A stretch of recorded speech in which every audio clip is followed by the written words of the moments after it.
नंदी, आज्ञा द्यावी देवा.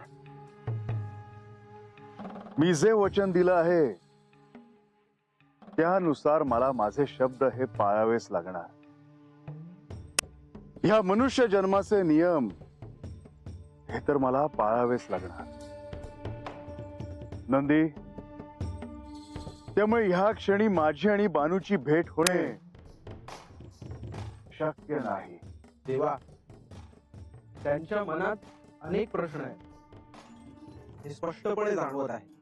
मला ते कळतंय,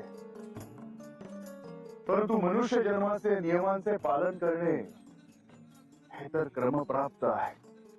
मला काय आज्ञा आहे देवा? नंदी, तू बानूला जाऊन सांग की जरी मी गडावर नसलो तरी माझे ध्यान तिथेच असेल. तिला जर काही महत्वाचे प्रश्न पडले तर सेवकांकरवी सांगावा धडायला सांग. होय देवा.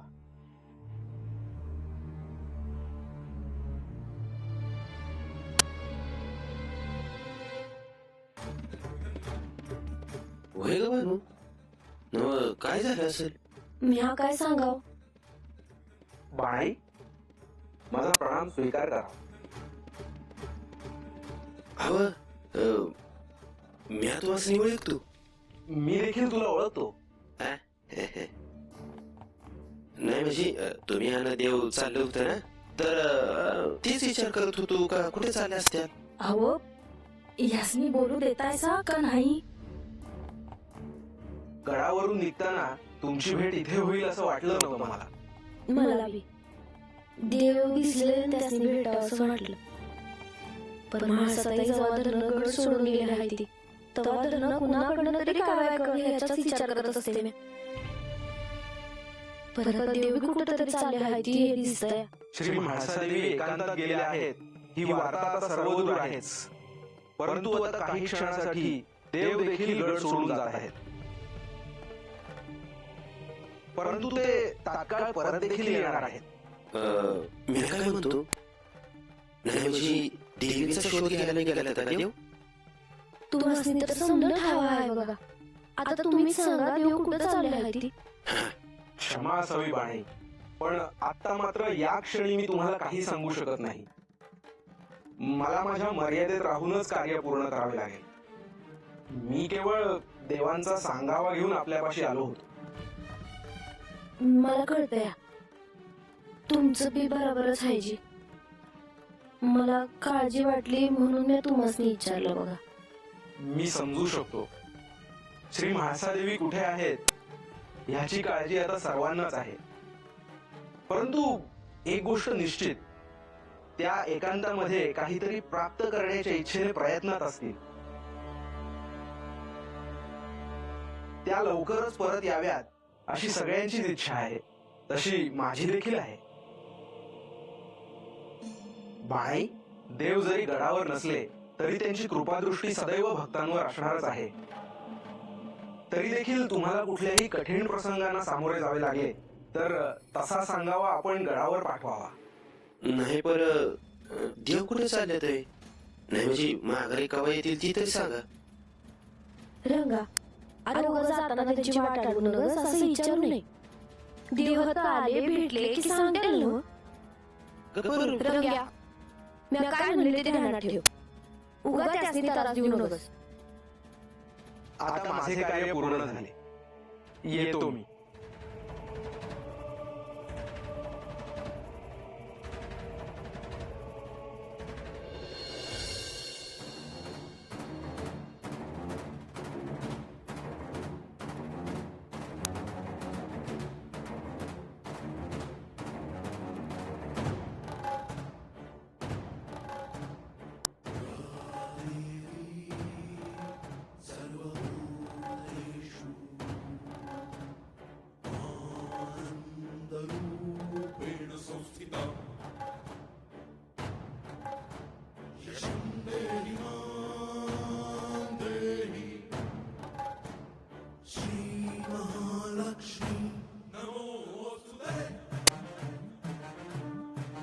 नंदी, तू आता इथेच थांब. काही असल्यास मी तुला आदेश देईन आणि मगच तू ये. जशी आज्ञा. नंदी, हे ध्यानात असू दे की मला तिथे रूप पालटून जावं लागेल. होय प्रभू.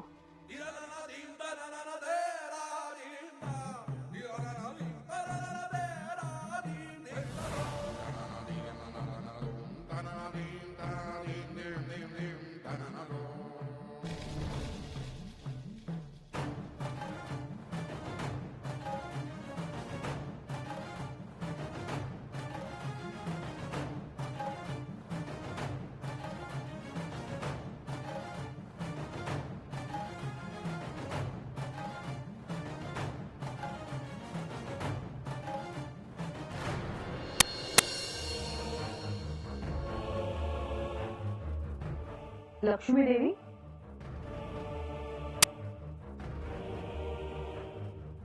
तुम्ही या ना, या.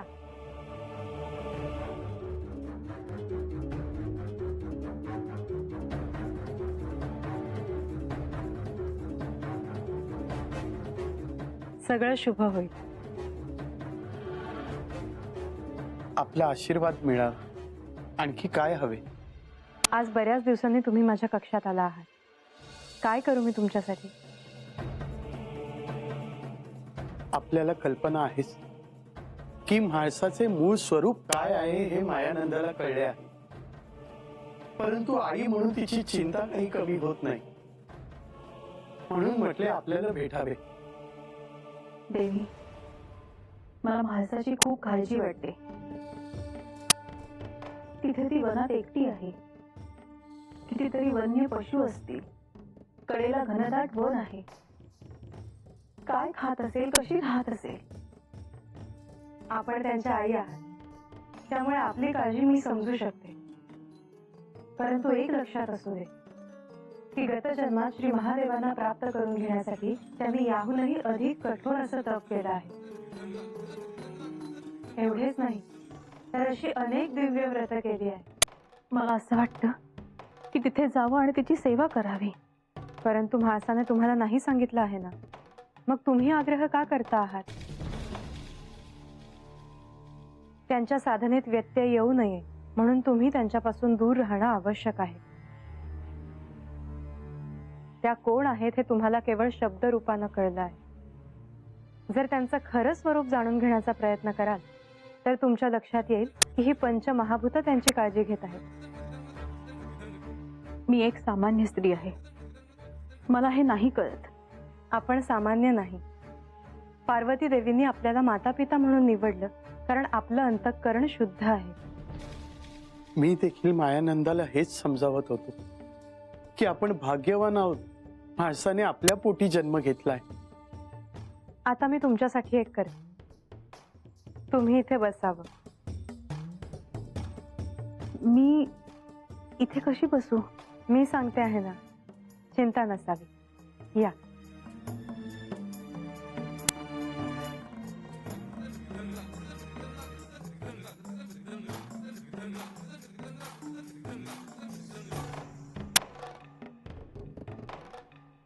डोळे मिटा आणि शांत राहा.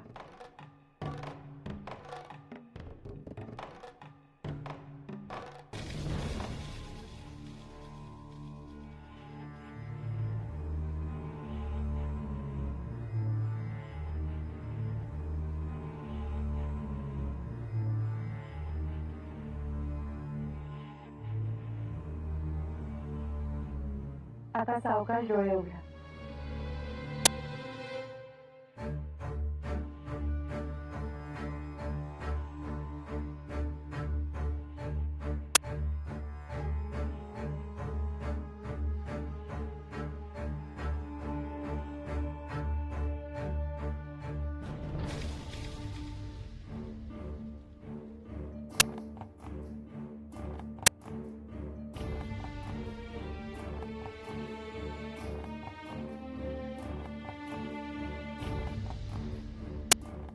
माझ्याकडे शब्द नाहीये. मी काय बोलू? आता म्हाळसाची काळजी करू नका.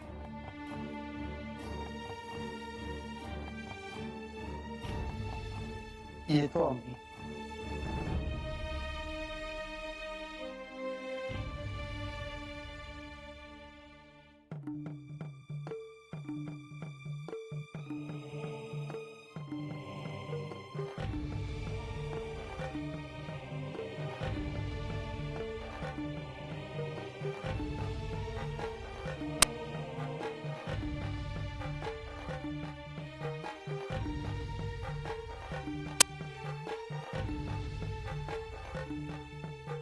देवी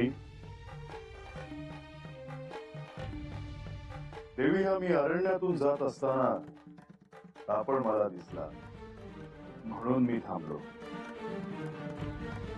मी इथे साधनेसाठी आले आहे. मला एकांत हवा आहे.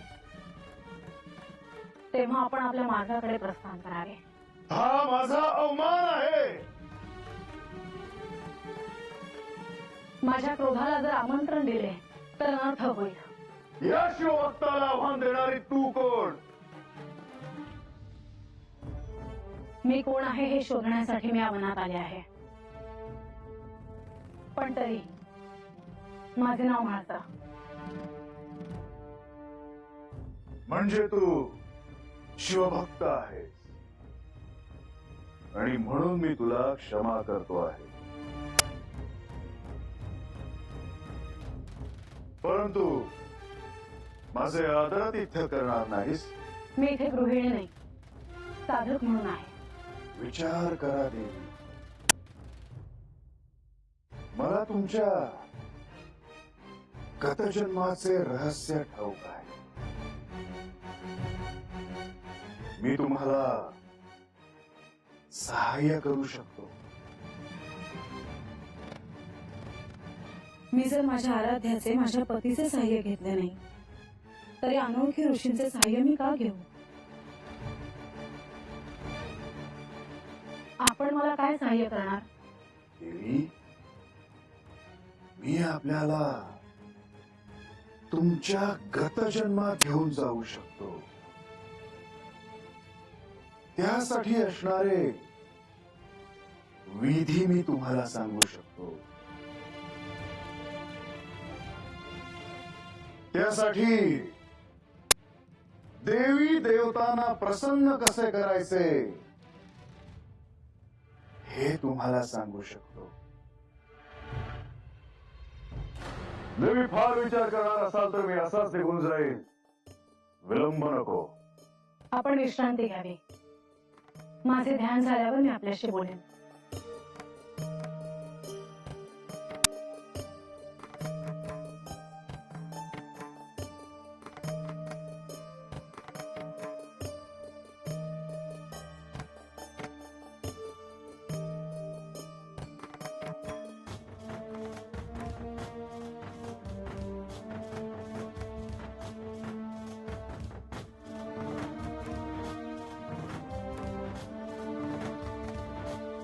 म्हाळसा, स्वतःला शोधण्यासाठी तू हे जे ध्यान करते आहेस,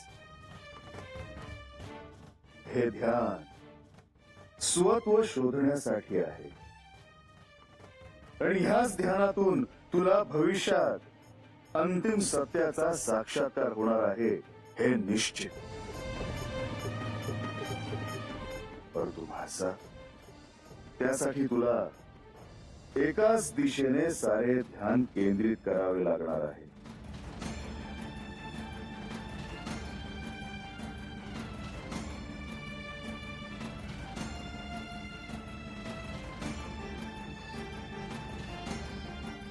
देवी,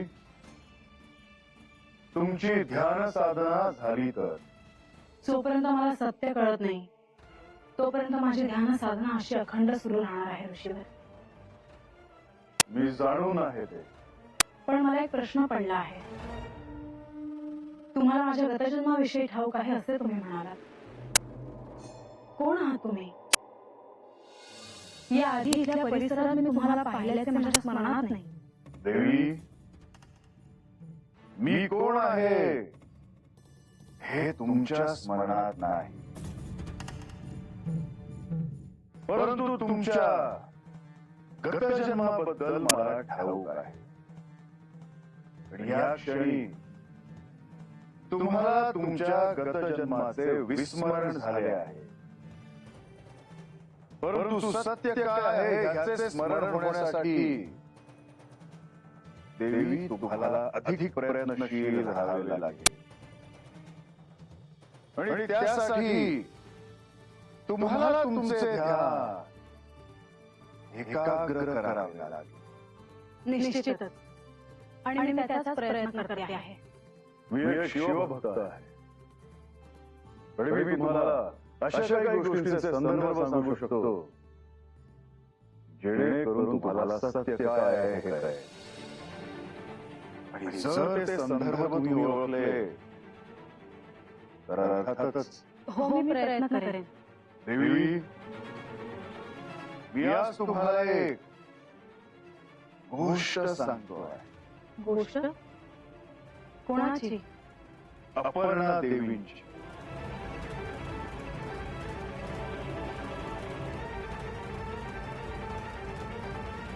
अपर्णा देवी? होय, अपर्णा देवी. काय झालं? तुम्ही अशा विचारात का आहात? हो, क्षणभर मला असं वाटलं की मलाच कोणीतरी हाक मारली आहे. मला असं वाटतं की हे नाव मी आधी ऐकले आहे. कुठे ते मात्र माझ्या स्मरणात नाही. आणि देवी, तेच तुम्हाला शोधून काढायचे आहे. जेव्हा आपण सत्याच्या जवळ जात असतो तेव्हा आपल्याला असे अनेक संकेत मिळत जातात. परंतु देवी, त्यातून मार्ग आपल्यालाच काढायचा असतो. ऋषीवर, तुमच्याशी बोलताना मला खरंच असं वाटतं आहे की तुम्हाला माझ्या गतजन्माविषयी काहीतरी ठाऊक आहे. मग देवी, अधिक वेळ न दवडता मी सांगतो त्या गोष्टीचे आपण श्रवण करावे. मी तयार आहे. देवी, आपण स्थानापन्न व्हावे.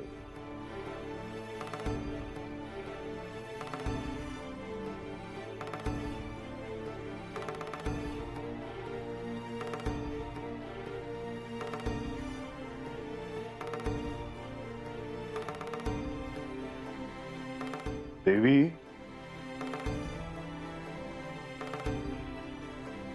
जेव्हापासून या एकांतात मी साधनेसाठी आले आहे तेव्हापासून माझ्या ध्यानात आले आहे की माझ्या ध्यानाला एक गती मिळाली आहे. शक्य आहे, कारण अशीच कठोर साधना अपर्णा देवींकडून घडली होती. आपण अपर्णा देवींबद्दल मला काही कथा सांगणार होतात हे माझ्या स्मरणात आहे. कृपया आपण त्या कथेला प्रारंभ करावा ऋषीवर. देवी, महादेवांना प्राप्त करणे ही काही सामान्य गोष्ट नव्हे. ते लयतत्वाचे स्वामी आहेत. हो, हे तत्व समजून घेण्याचा मी देखील प्रयत्न करते आहे. महादेवांना प्राप्त करण्यासाठी अनेकांनी खडतर अशी साधना केली आणि अशीच खडतर साधना घडली ती अपर्णा देवींकडून. महादेवांचा निवास हा कैलासात आहे आणि अशा हिमालयाच्या शीतल अशा वातावरणात अपर्णा देवींनी कठोर अशी साधना केली.